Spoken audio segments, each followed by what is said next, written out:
역대하 10장. 르호보암은 세겜으로 갔다. 온 이스라엘이 그를 왕으로 세우려고 그곳에 모여 있었다. 당시 솔로몬을 피해 이집트에 숨어 있던 여로보암은 솔로몬이 죽었다는 소식을 듣고 돌아왔다. 이스라엘이 불러낸 여로보암과 온 이스라엘 사람이 르호보암에게 가서 말했다. 왕의 아버지께서 등골이 휘도록 우리에게 일을 시켜 삶이 아주 고달팠습니다. 이제 좀 쉬게 해주시고 우리의 짐을 가볍게 해주시면 우리가 기꺼이 왕을 섬기겠습니다. 르호보암이 말했다. 생각할 시간이 필요하니 사흘 후에 다시 오시오. 그래서 백성은 돌아갔다. 르호보암 왕은 그의 아버지가 살아있을 때 조언을 구했던 원로들과 의논했다. 그대들의 생각은 어떠하오? 내가 백성에게 뭐라고 답하면 좋겠소? 그들이 말했다. 왕께서는 이 백성의 종이 되셔서 그들의 필요를 잘 헤아리고 국류를 베푸시며 원만히 일을 해결해 나가십시오. 그러면 결국 백성이 왕을 위해 무슨 일이든 할 것입니다. 그러나 그는 원로들의 조언을 물리치고 그와 함께 자라서 지금은 왕의 비위만 맞추려 드는 젊은 신하들에게 물었다. 그대들 생각은 어떻소? 왕의 아버지처럼 혹독하게 하지 말고 좀 쉬게 해주십시오. 우리의 짐을 가볍게 해주십시오 하고 말하는 이 백성에게 내가 뭐라고 해야 되겠소? 왕과 함께 자란 철없는 젊은이들이 말했다. 왕의 아버지께서 우리에게 너무 심하게 하셨으니 짐을 가볍게 해주십시오 하고 불평하는 이 백성에게 이렇게 말씀하십시오. 내 새끼손가락이 내 아버지의 허리보다 굵다. 내 아버지의 다스림이 고달팠다고 여긴다면 너희는 아직 고달픔의 맛을 제대로 보지 못한 것이다. 내 아버지는 너희를 채찍으로 때렸지만 나는 너희가 피투성이가 될 때까지 사슬로 칠 것이다.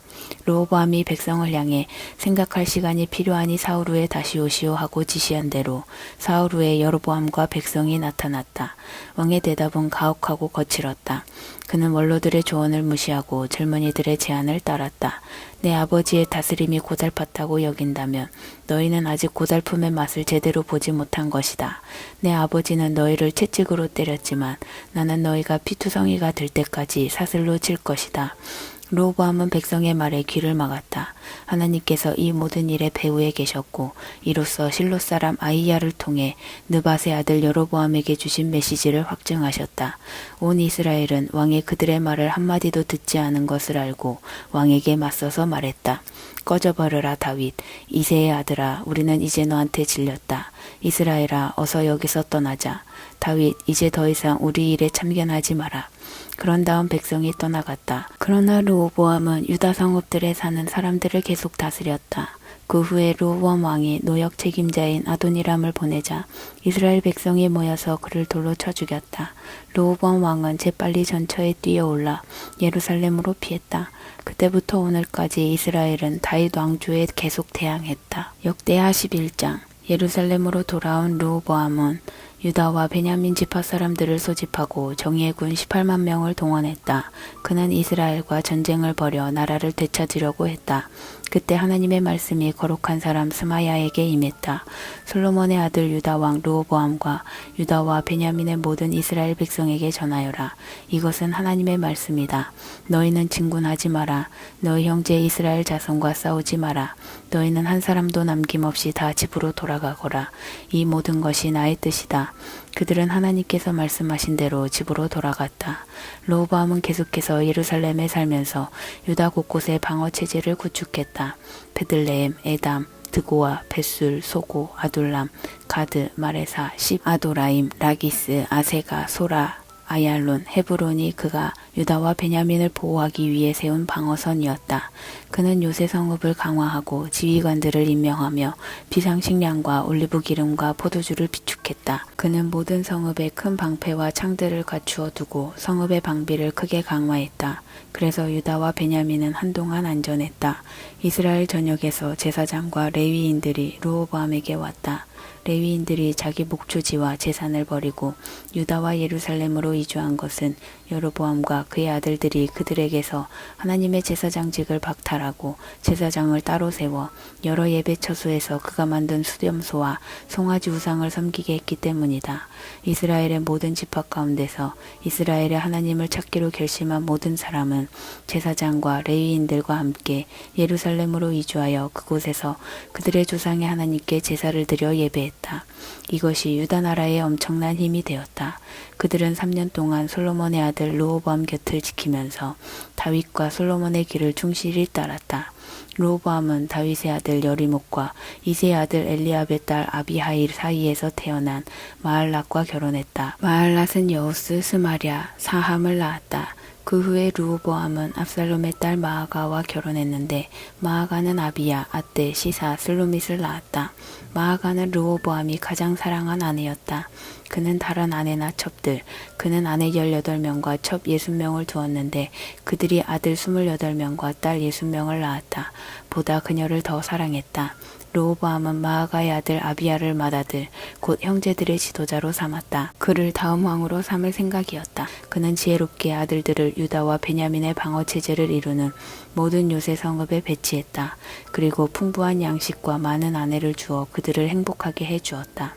역대하 12장.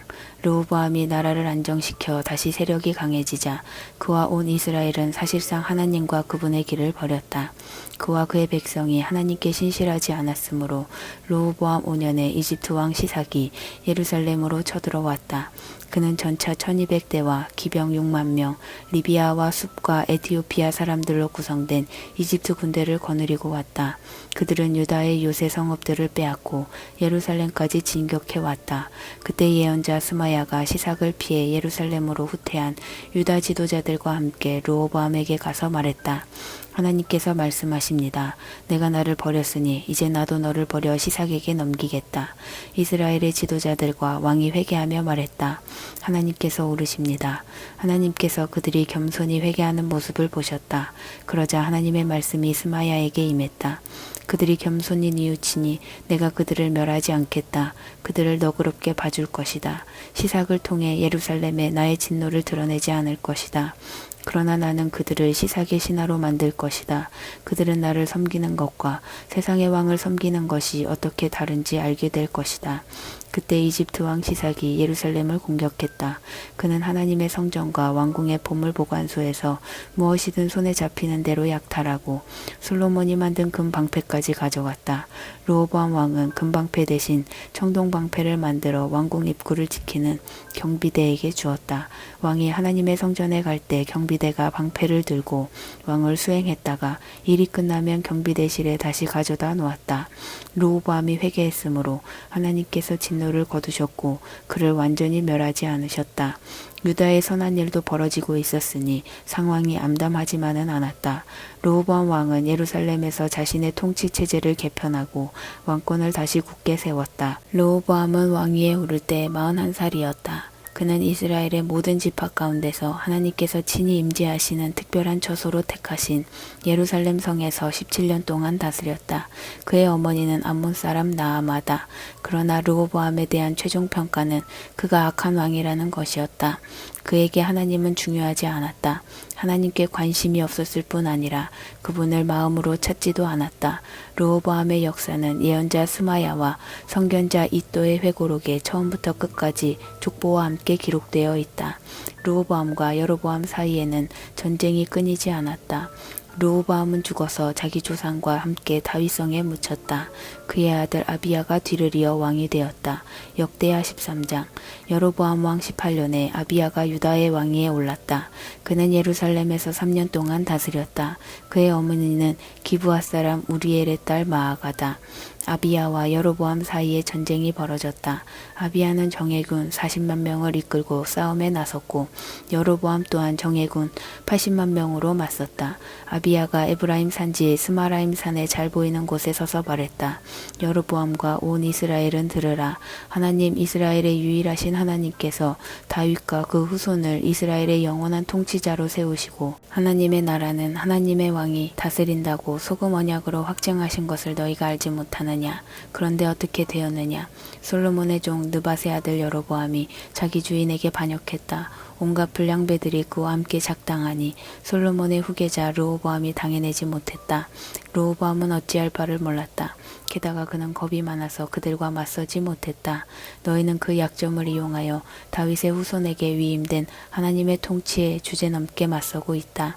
큰 군대를 거느리고 거기다 여로보암이 너희에게 신으로 만들어준 금송아지 우상들 때문에 너희가 아주 대단한 줄 아는구나. 하지만 지금까지 너희가 한 일을 보아라.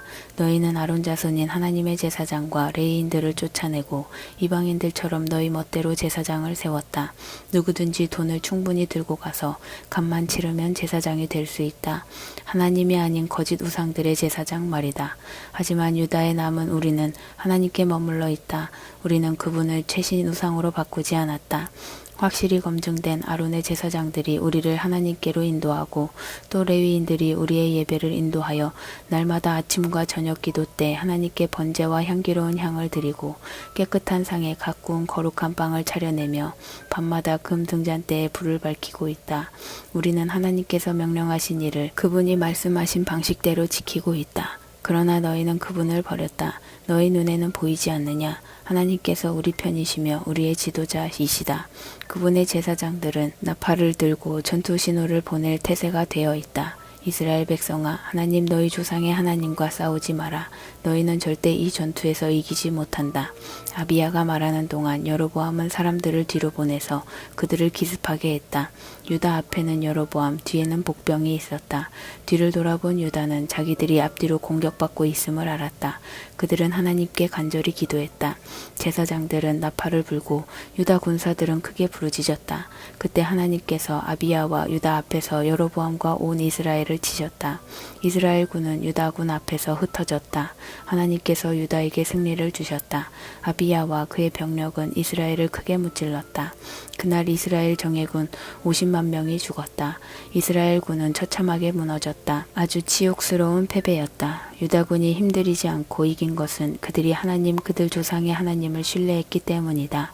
아비야는 승리의 여세를 몰아 여로보암을 추격하여 베델, 여사나, 에브론 성읍과 그 주변 마을들을 빼앗았다. 여로보암은 아비야가 살아있는 동안 이 패배에서 끝내 빠져나오지 못했다. 이후에 하나님께서 그를 치시니 그가 죽었다. 반면에 아비야는 번성했다. 그는 14명의 아내와 결혼하여 아들 22, 딸 16의 한 가문을 이루었다. 아비야의 나머지 역사, 곧 그의 언행은 예언자 이또가 쓴 연구서에 기록되어 있다.